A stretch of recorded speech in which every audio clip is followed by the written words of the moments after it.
colored Mustang. Baldwin right behind him. Then comes Lavalainen and Gentilossi, and then Darren Brassfield.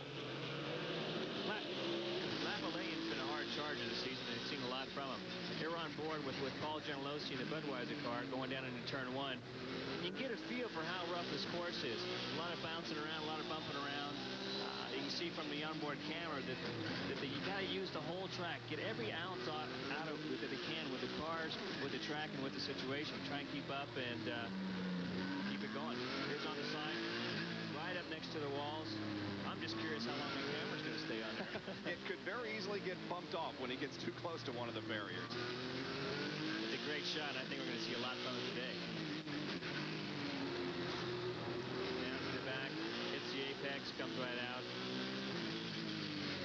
There are a couple of pretty long straightaways, but on the other hand, there are several areas when it's just back and forth from a left to a right as they traverse the city streets. Real drag race off the turns. A lot of squirt and go, as we call it. Stop, turn, squirt, and go. The next turn, stop, squirt, turn, and go.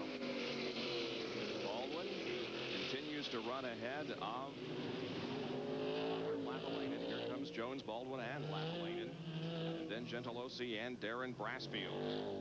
And there is the leader. That is Scott Sharp leading him down. There's the interval to second position. And Baldwin just got a little bit carried away. Just touched the outside tires. It doesn't look like he hurt his car at all. It looks like he just got a little too far out. Lavalainen slipped on by.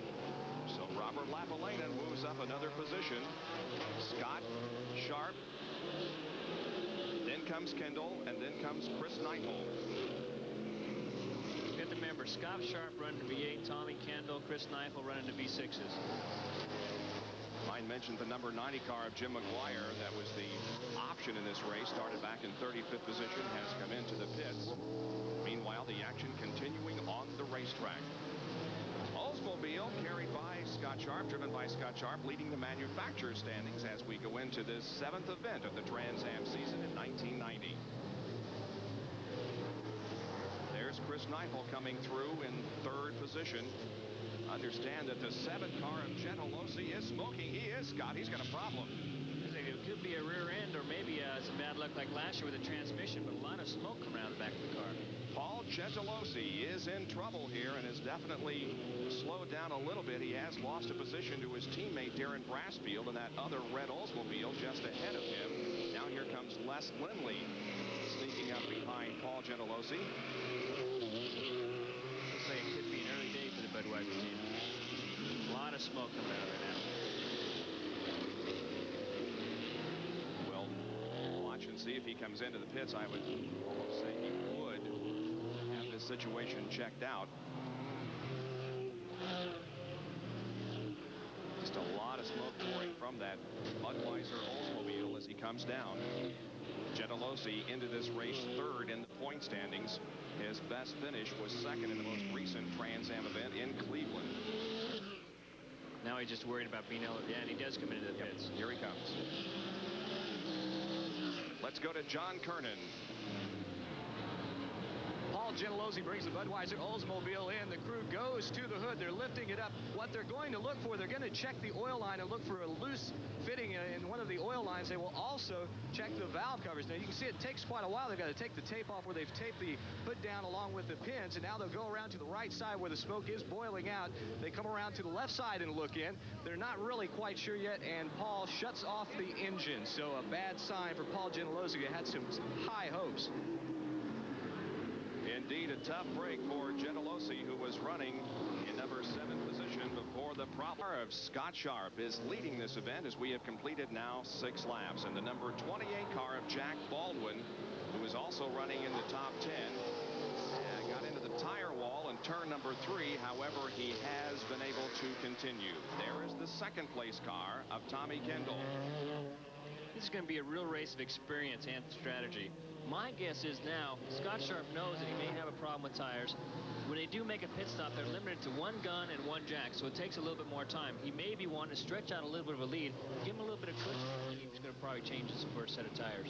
3rd place is Chris Neifel, the teammate to Tommy Kendall. But the real battle is back there in 4th position as a couple of cars are battling for that spot. Now, the 3rd car there in the picture is not on the lead lap, but that is Max Jones. Robert Lapalainen and the Mustang all over him.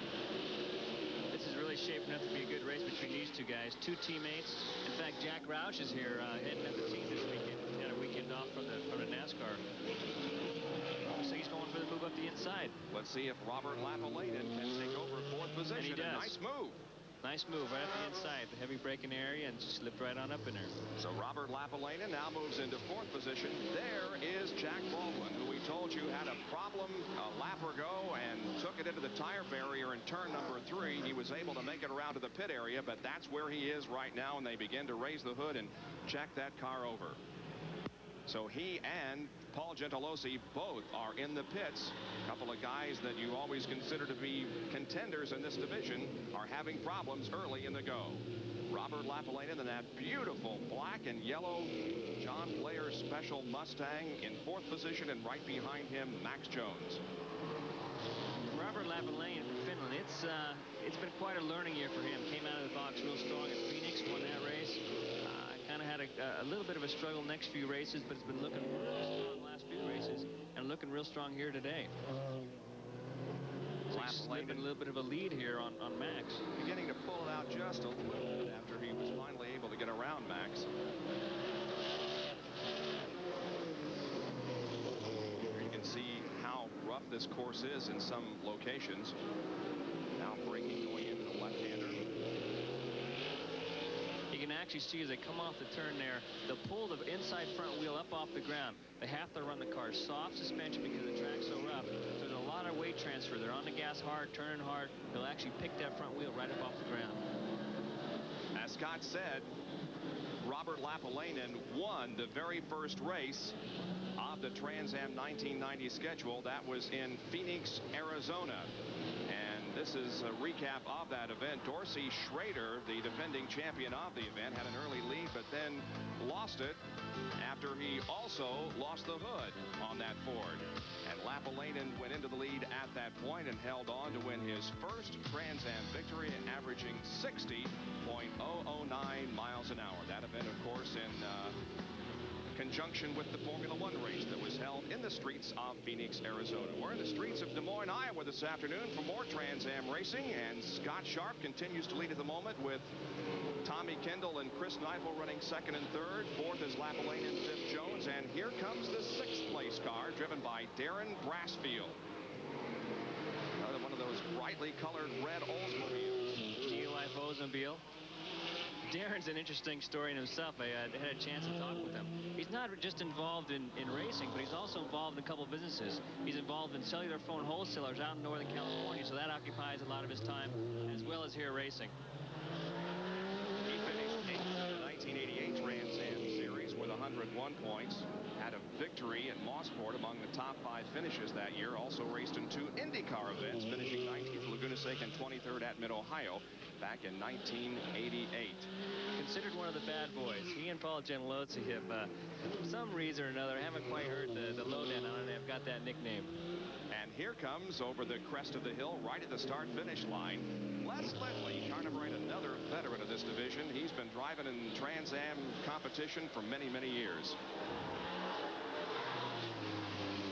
There you can see his best finish of 1990 was also at Phoenix. Les Lindley finds himself 15th in the points. He's from Anaheim, California. Let him move through the screen as we pick up our next competitors. And there's the interval. Bob Sobey, car number 55, Redline Oil Camaro. Right now shown in 9th position. He's got a whole bunch of cars lined up behind him. A couple Mustangs on his tail. Lynn St. James, the number 07. Wayne Akers, 21. Lynn's had a real tough time this whole season. Had a little incident in Cleveland last weekend. It's not the kind of season I know that she wanted to have. Kind of a struggle for her. There's Wayne Akers. He's 11th in the point standings, has a couple of